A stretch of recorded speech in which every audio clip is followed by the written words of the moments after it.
shout because I'm in Switzerland. Can you hear me? Okay. When I was a young man, my mother once told me this: Roger, throughout your life, you will be faced with many difficult questions and quandaries. My advice to you, when you are, is this: read, read, read. Listen to all sides of the argument, especially from those you don't always agree with. Research thoroughly. When you have, you will have done all the heavy lifting. The next bit is easy. So what is the next bit, Mum? Then you just do the right thing.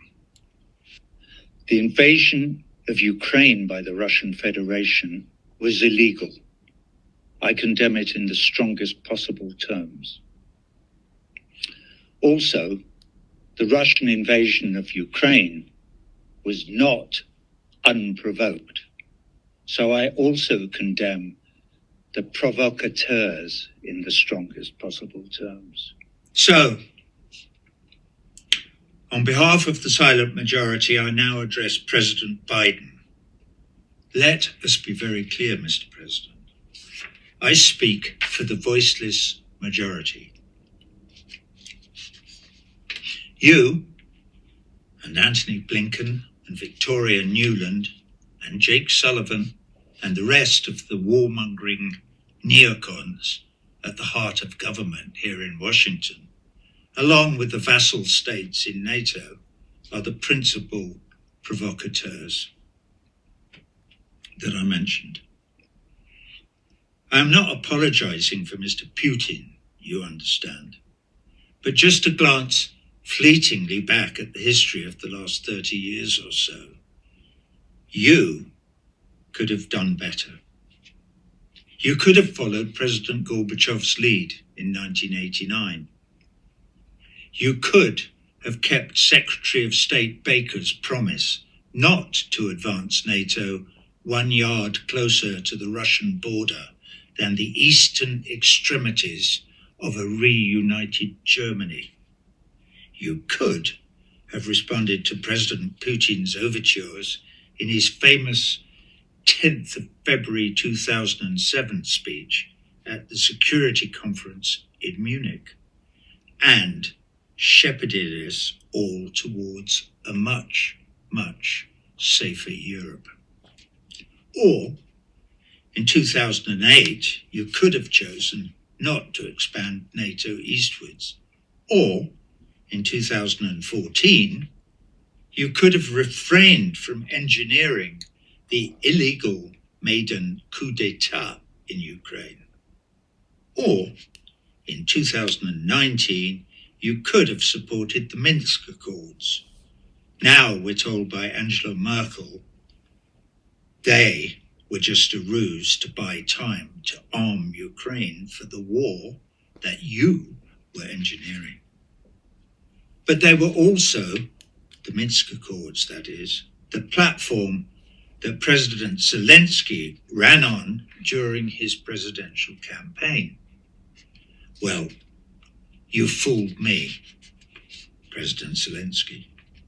I thought you meant all that stuff about ending the civil war in the Donbass and giving Russia, your neighbor, some security assurances.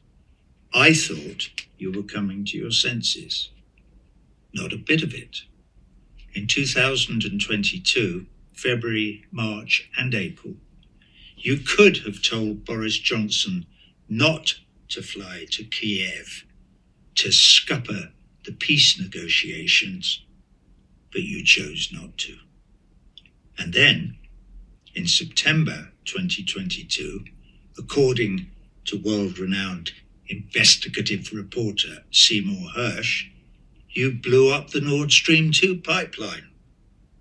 If that turns out to be true, a blatant act of war and an extreme act of global terrorism, releasing, as it did, 300,000 tons of methane into the atmosphere over the Baltic Sea.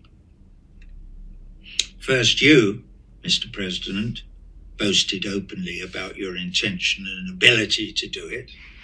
And then recently, Victoria Newland boasts about how pleased she is that it's a, quote, hunk of junk at the bottom of the sea. And Antony Blinken boasts how perfectly its destruction suits the US imperial agenda.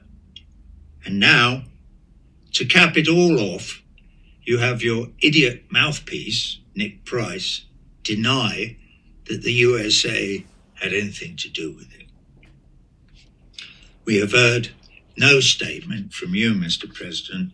There is no mainstream media coverage.